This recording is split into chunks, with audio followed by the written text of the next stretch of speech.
Good morning, Service Alliance community. How y'all doing today? What's up, The brother? Mondays just keep grinding along, don't they? They do, sir. They do. You look like you're particularly amped about this day. I don't know why. I'm just getting this vibe off of you. That's no. That's a no. That's a no. That's funny. It's debatable.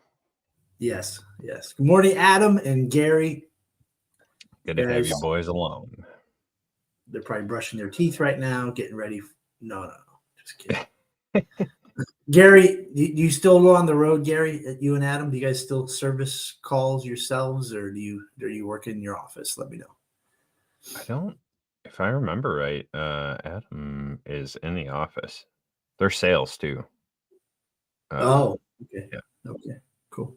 Yeah. I met Gary at Last Asti, so nice guy. Yeah, he's a good dude.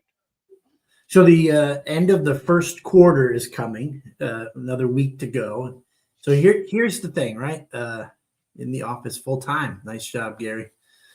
So that means you can brush your teeth late in the day and head on in. One way to figure out if you're keeping up with business, right, is a cancellation report. And we've tracked that for years. When cancellations become double digits in a week's time, then that usually means it's super busy and that you could use more technicians, right? So last couple of years, the first quarter always seems to be very reasonable, low, cancellations on our schedules, right? So then I would use that information to say, well, I think that we have enough technicians for the call volume. But this last year, we hired 3 extra techs. And so guess what's happened this first quarter? Cancellation rate's still the same, single digits, but we've done like 15% more work.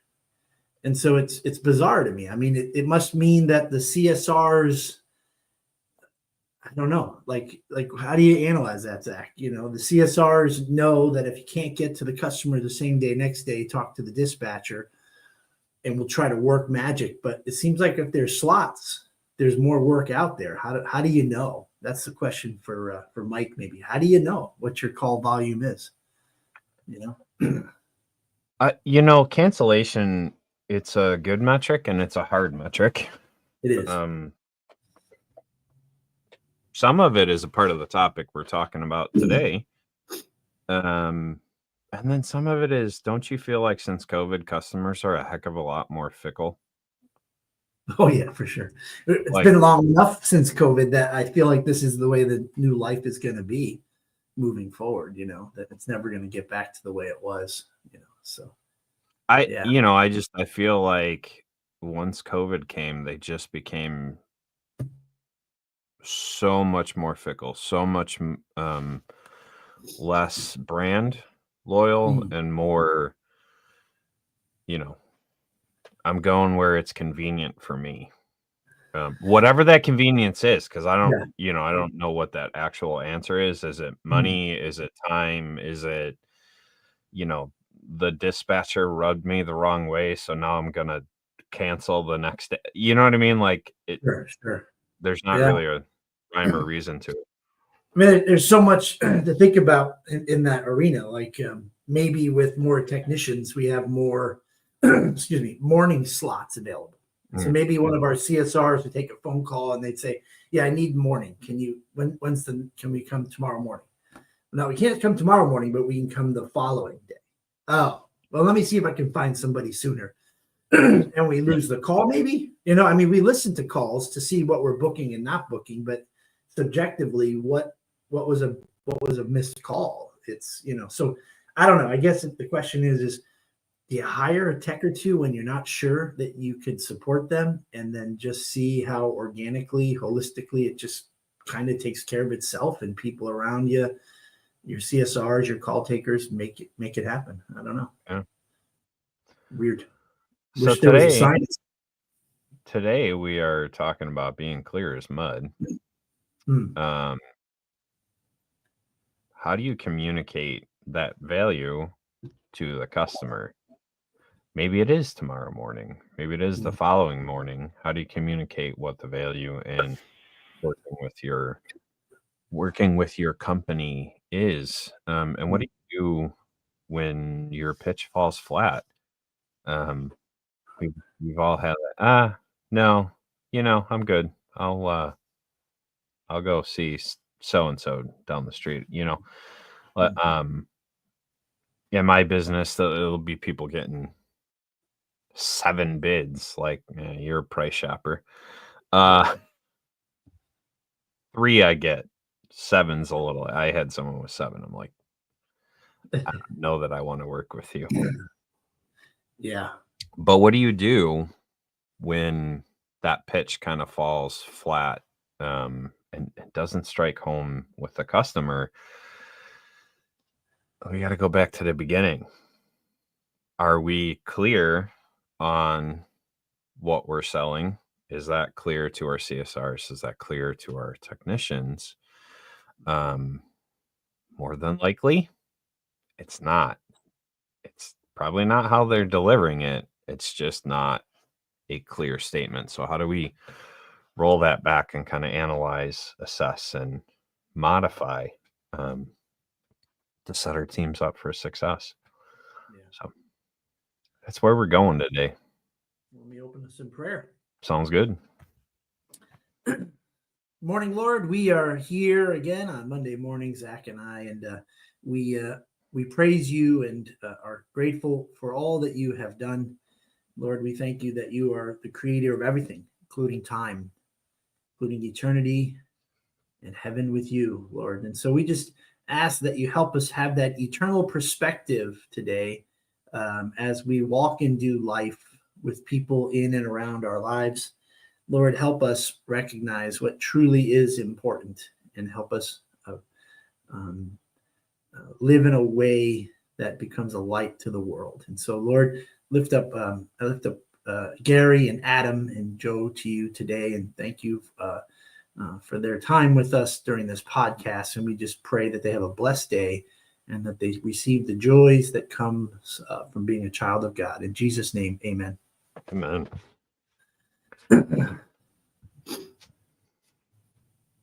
We just revamped our schedule, or I say we, Jay, the owner, just started listening to calls, and we could see some missed points. We could see our call staff not sticking to the script, and that's a whole topic right there. Script, scripts are bad. It doesn't feel like it's warm and welcoming, or that it's just like you're a robot just taking the calls.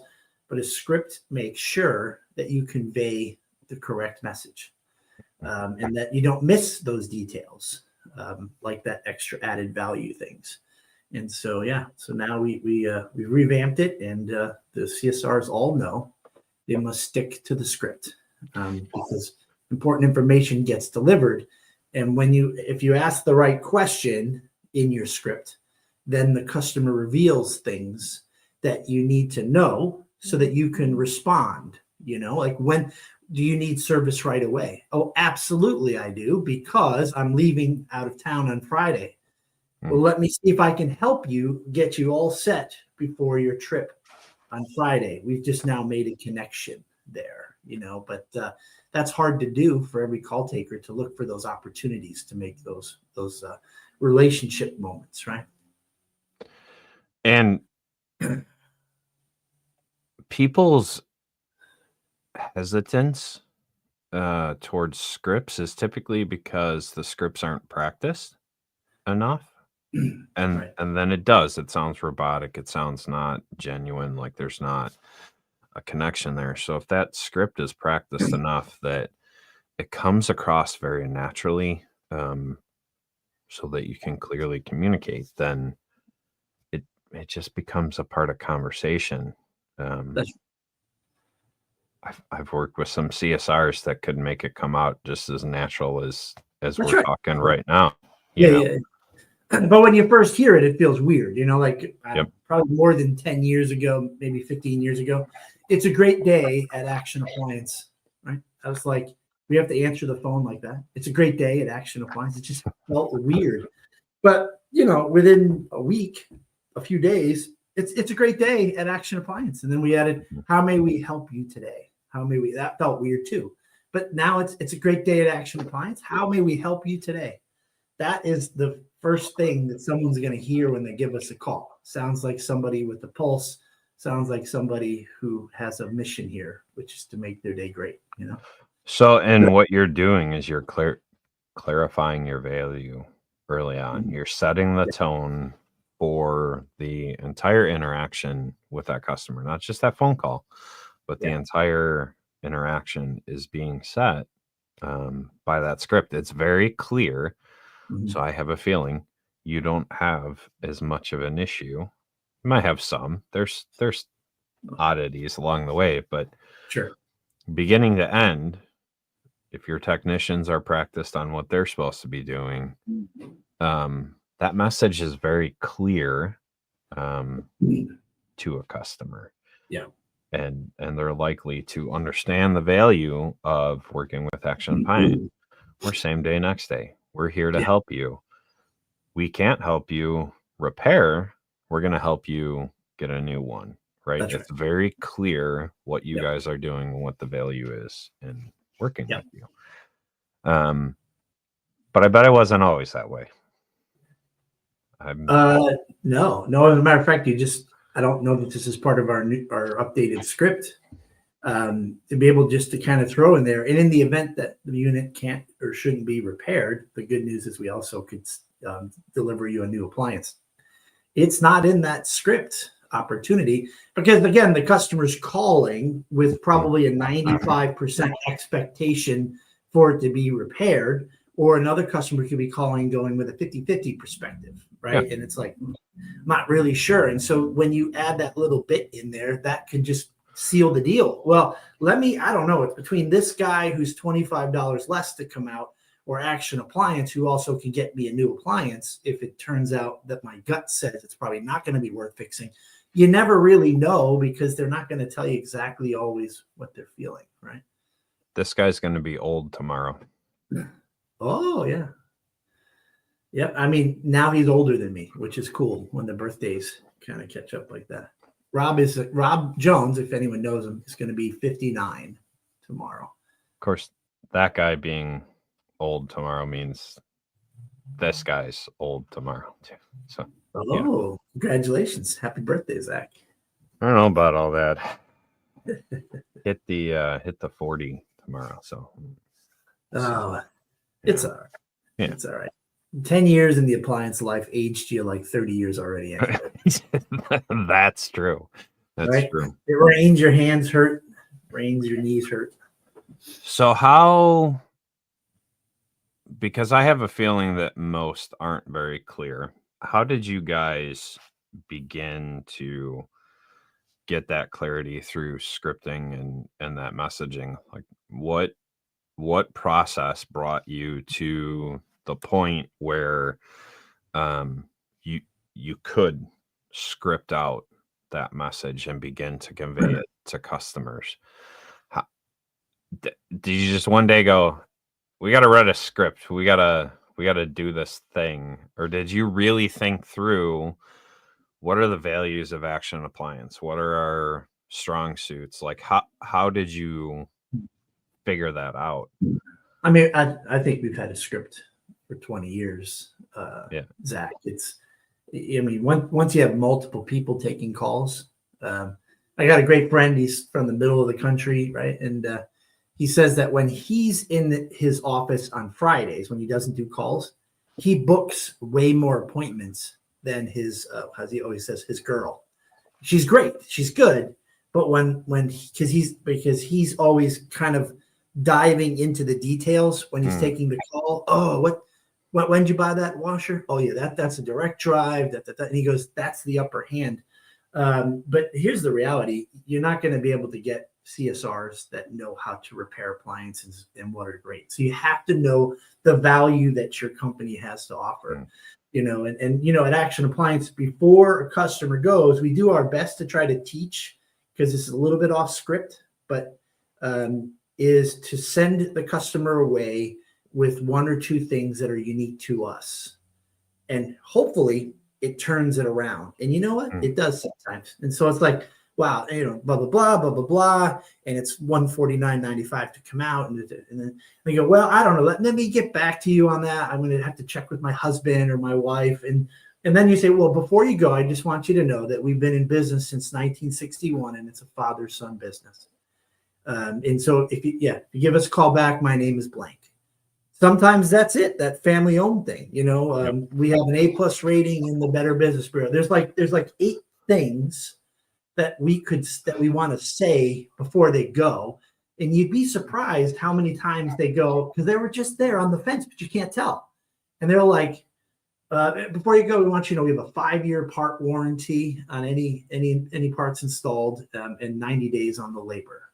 We sell appliances, and you'll hear it in the recorded call. Sometimes they'll say, you know what? Okay, let's go. Let's book that. And it was just that one little extra step that you take. That brings up a really good point. And I know we're kind of weaving through this topic, but sometimes communicating your value is listening. It's not speaking. That's right. Because a certain customer is going to be keyed into the family owned, right? They're going to tune out at that price. Oh my gosh, $150 to come out. That's just a ridiculous thing.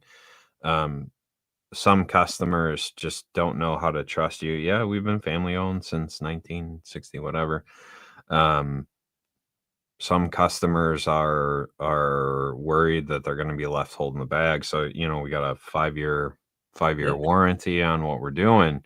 And so, but you only know how to respond to the customer that's trying to book it out the door, by listening, right? And so you don't know how to communicate what the customer needs if you're not actually listening to the customer. So that was just a really great aside. Is that as my friend Dave, he's like, hey, when I'm taking the calls, I can book almost every single one.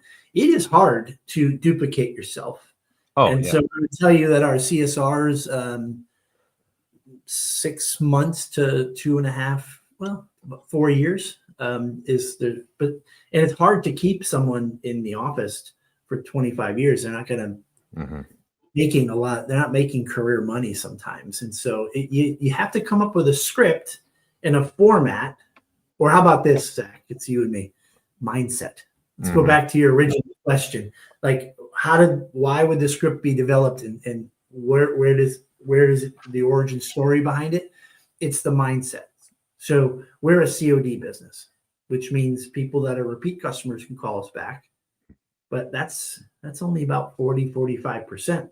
That means we have to pay to advertise to get the phone ring, which means that's the most critical and crucial moment, is after they looked at our website or our reviews and they gave us a call, we've got to wow them and impress them right then and there. That's their motivation for writing a script. How much are you paying to make your phone ring? And all of a sudden you might recognize, I need to put an urgency behind putting a script together. Because if you're not wincing now, where, your CSR or someone answers the phone and says, welcome to blank appliance, how can I help you? What's that? Yeah, we fix LG. Yep. What? What? Oh, the service fee? Yeah, it's $99.90. Oh, all right. Have a good day. What the hell just happened there? You let them run the show. Imagine going to your doctor's office and just pushing everyone around and asking questions instead of just sitting back and being the patient and allowing the process to happen.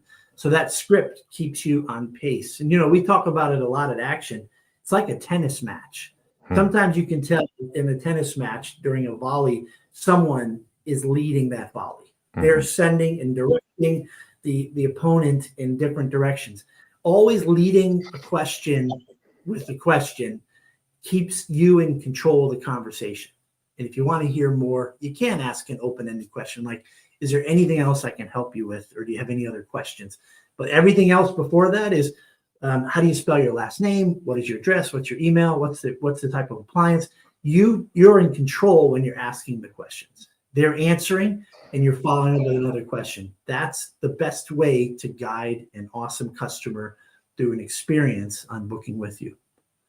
And to that point, right, you're communicating your value. Everything that's important and the value. Absolutely. And you're communicating it by being in charge of that conversation. You're communicating that you are the professional. You do know what you're doing. Because I have been to doctors who just wait for me to spill my guts, and I don't feel like they know what they're doing, and I don't feel like they care at that point. That's right. Right? That's right.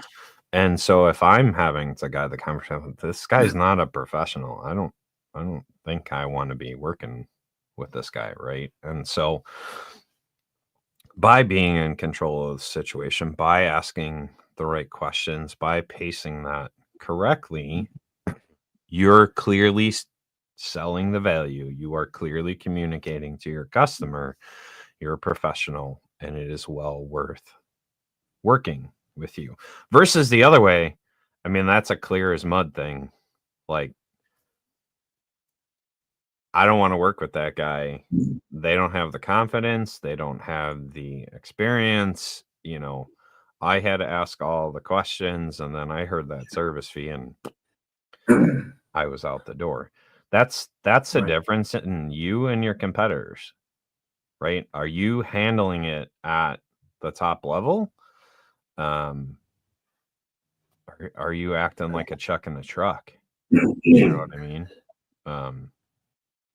You could spend some time thinking about what a chuck in a truck looks like, but I think about we brought some vans to a garage that we never worked with before, and there was a noise issue, and the guy's asking questions, and I think I said something like, yeah, the driver says it's probably in the front end, like the passenger front side.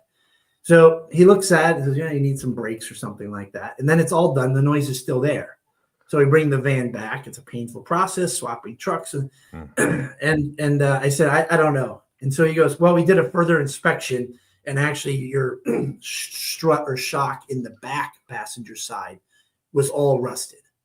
Like, well, how come you didn't catch that the first time? Well, you told me the noise was in the front. And I was like, all right, that's the last time I come to that garage, right. Because you want to be, again, the patient. You want to go through an experience where they're going to tell you what they're going to do and be so thorough and catch things, and so that, guess what? We're not going there again, obviously. And they were really affordable too. It was, the strut was cheaper than I've ever seen before, but the time and the stress behind it and any future problems are just not worth dealing with someone like that. And how many of our technicians handle calls in that way? Oh, well, the customer said it's this, so that's right. what we're gonna check.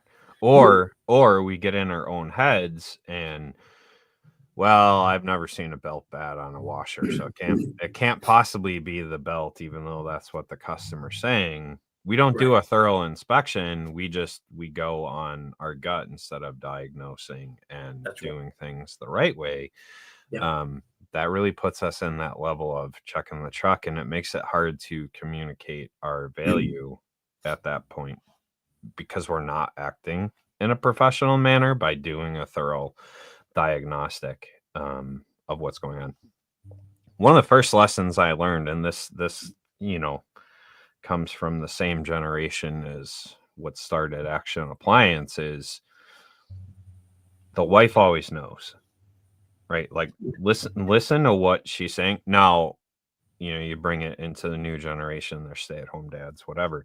But whoever is using that appliance on a regular, because I've gone into houses where the husband is the one who's home. He has a home office. He's the one who's home. He's the one doing the laundry. Right. Because listen, I hear this noise. I hear this thing. It's not spinning out the way that it always spun out before. Clothes are a little bit more wet. And so you listen to that cueing. Again, selling your value comes into hearing what they're saying and then in a professional manner diagnosing, but taking into account what they're saying, not necessarily letting that push you in that direction, but making sure you do a thorough check in that area. Well, and the reality is we are, thanks to Tommy Mello in the book Elevate, we've been inspired to recognize that our technicians need a script as well.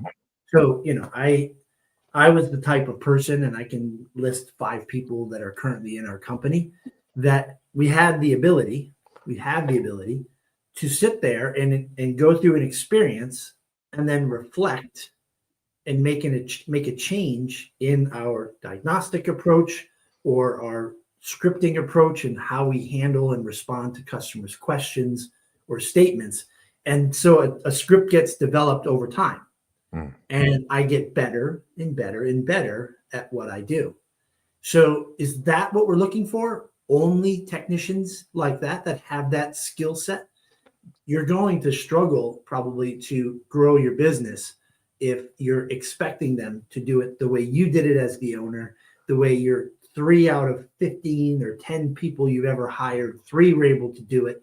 The other 7 burned out, underperformed, or you fired them because they didn't have the ability. So again, inspired by Tommy Mello, give them a script, give them training, do some role play, because you're saying, hey, like, why haven't you offered any service plans? Well, I don't know. I don't know when to bring it up. They always say no to me. I feel nervous inside, or that, these are the rich people don't want service plans because they can. It's just like all this stuff is in their head that isn't necessarily true and real. So it's the responsibility is on us. And so we're starting to work on a technician script to help them. That's what wisdom and experience does, is you can pass that tool along. And of course they can modify it a little bit, but stick to the script should work, Yeah. And is our messaging clear from Jump Street? Because if our CSRs and our technicians aren't selling, right, have we clarified the message all the way along on what our value is? And then, like Doug said, are we practicing it? So we got our CSRs with scripts, but we don't have our technicians with scripts. How can we expect them to succeed if we haven't given them the tools that they need, right? And then practice, right? So with CSRs, we think about that. Hey, let's do some practice phone calls, or let's have some, random person call up and try and book a service call just to test what we're doing. But we need to do that with our technicians too. For us in the roofing, like the owner of the company, when we first got hired on, he went through the scripting very hard, but he hasn't really gone through it since. And then is it consistent, right? So like for us, we have the people answering the phone, whether that's ourselves or the office. And then it comes to us in sales and estimating. We go out and we figure everything out that's going on. And then we provide a proposal. Now, what we say and do, it then gets passed off to production. And if production isn't living up to everything that was promised in the first part of it, then the customer feels like you left them holding the bag and can kind of feel like that value isn't there. So I bring that up, even though service isn't that complex. Are all the parts of your business functioning in unison? And scripting really does help with that. And then process really does help with that. Do you have the process in place so that when it's getting passed back and forth, because maybe you do have a recall, so maybe it's getting bounced back to the CSR, right? Are we getting that back and forth within our own company? So a lot of this is internal marketing, which strengthens your employees' understanding of who the company is and the values, right? For instance, part of one of the values that we think we have that is that we're going to take 100% responsibility for mistakes that are made. okay, by us. I can remember on several occasions a technician calling me, and the scenario might be, I'm here at Mrs. Jones' house, and we ordered the wrong parts, and she's very upset. But when I took the machine apart, there's a whole bunch of things in there, and then I'll just say, I'll recap with the tech. So we made this mistake and this mistake.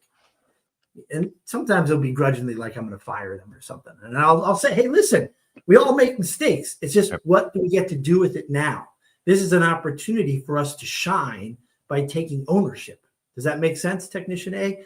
Yeah, okay. And so this is what I want you to do. This is what we're going to do. All right. We're going to take $150 off the repair. And he's like, okay, I got to go. No, hold on. So here's what I want you to say. Listen, I apologize that this happened and this happened. And we understand that this has kind of pushed you into the following week. You have to go a whole another weekend. So we're very sorry about that. And we want to take $150 off the repair. Would that be okay? And we're gonna rush ship the part today. And then the technician goes, okay. And he doesn't hang up yet with his earpiece. And I hear him go, yeah, we're gonna knock 150 off. That's it. He recapped everything I said, where I'm trying to build the value, that thing that we have, that unique, where it's like, Marcone shipped the wrong part. It's not our problem. It's not our fault. It's not our fault, but it is our problem. So let's take ownership of that, right? And so, yeah, if they cut to the chase, that means that their mindset doesn't see it. I see it as a great opportunity, like even the customer's acknowledging, boy, man, that UPS guy, I see him kicking my packages all the time, and I understand. I know they could have packaged it better, but I really appreciate you overnight airing that part for no charge. So, but if you just said, all right, we'll ship you a new one, no charge, you're missing the opportunity to add the value of what we do. Because some of our competitors might go, I don't know what to tell you, man. Like I'm going to lose money if I have to reorder this part. And I got to return the part, so I can't do anything for you. This is not my problem. That's what separates Action from our competitors in Connecticut. So that's a value that you don't want it to happen, but when it happens, you want to shine it like a bright light, right? Oh no! Listen, Saul. No, you don't have the company you're working for in there, buddy. But those evaporator fans don't often make it too well. How about those Bosch wash motors? Woo! Goodness gracious. Yeah. No, and I mean there is a clear distinction in the two examples that you gave. Sometimes being clear in our communication is using less words. Yep. But there is a time where more words actually provide the clarity and understanding the difference when each is needed. To let the customer know, how about this? The customer needs to know that you recognize their pain and suffering. And sometimes as a human, especially when it's not 100% our fault and they're kind of being rude, we love to pick a side. Here's an opportunity just to come alongside empathetically and go, yeah, this does stink. I am so sorry. It's not anything we can control, but here's the deal. I got a permission to overnight air the part, and I'm going to schedule it for tomorrow afternoon. Does that work for you? That goes a lot different than, sir, I order the parts. That's it. I don't know what else I can do for you. And you don't need to be rude, and blah, blah, blah. So it's how you handle those situations. That's back to scripting, which gets a chance. And my team needs to know what we care about the most. And it's not fixing appliances. It's making the customer's day better. So that's that internal scripting marketing that has to happen for them to see an opportunity to shine and go, well, I've been here a long time, and this is something that we don't tolerate, and we're gonna make this right for you, sir. Right? Yep. So important. So Yep. important. Is there anything else that helps us clarify our message, or any areas where it becomes muddy along the way that we can think of as we're wrapping up today? Being impeccable with your word, and again, taking ownership of things, because you'll notice that what is it they call those Karens? Karens like to drag in and bring in the whole kitchen sink and every little thing around it. I love to acknowledge all the little stuff that has happened that was in our control, even though it had no impact on the situation. So I think it's being authentic, and it's not about being right. It's about just getting this job done. You can always write the customer off when you're done. You can drive away and say, "Man, how did that go?" Would I, if things went well, would this customer be a good customer for us? I think so. I think they had a bad experience that was out of our control, but let's give them another shot, or just write them off, put them on do not service, and move on.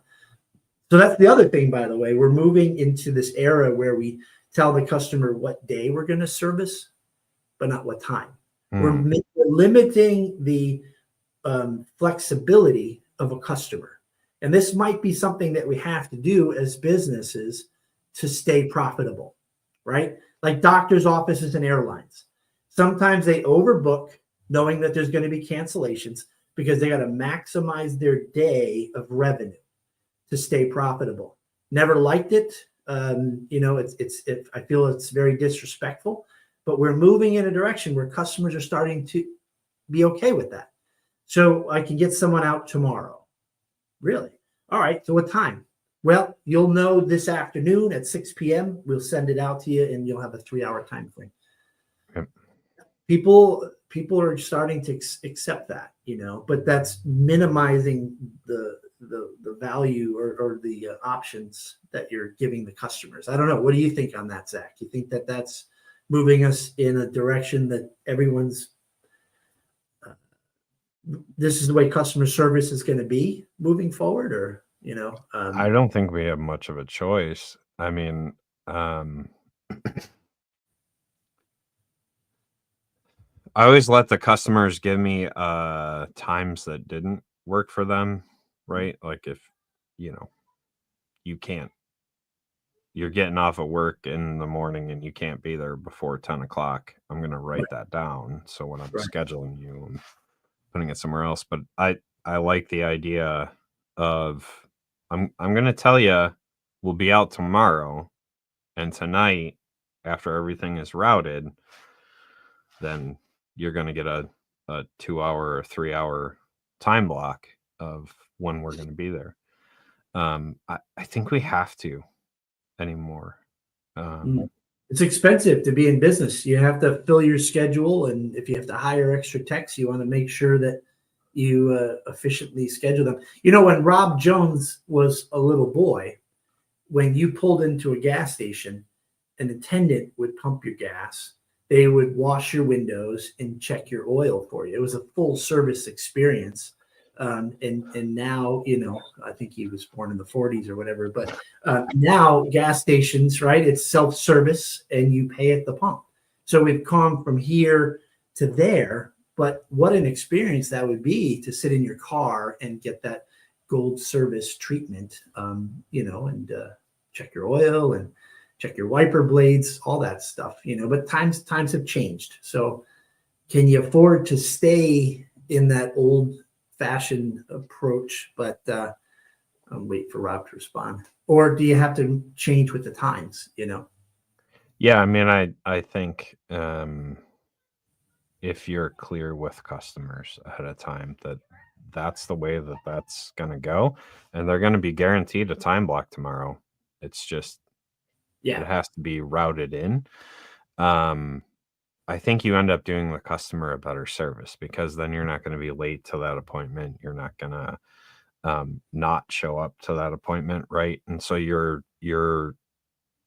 adding a value while taking away a value, but the value that you're adding by guaranteeing that you're going to be there tomorrow, and then the night before they're going to have the time block, you're adding back an even more valuable thing, because they're guaranteed that spot and they're gonna know it the night before they receive the service. And so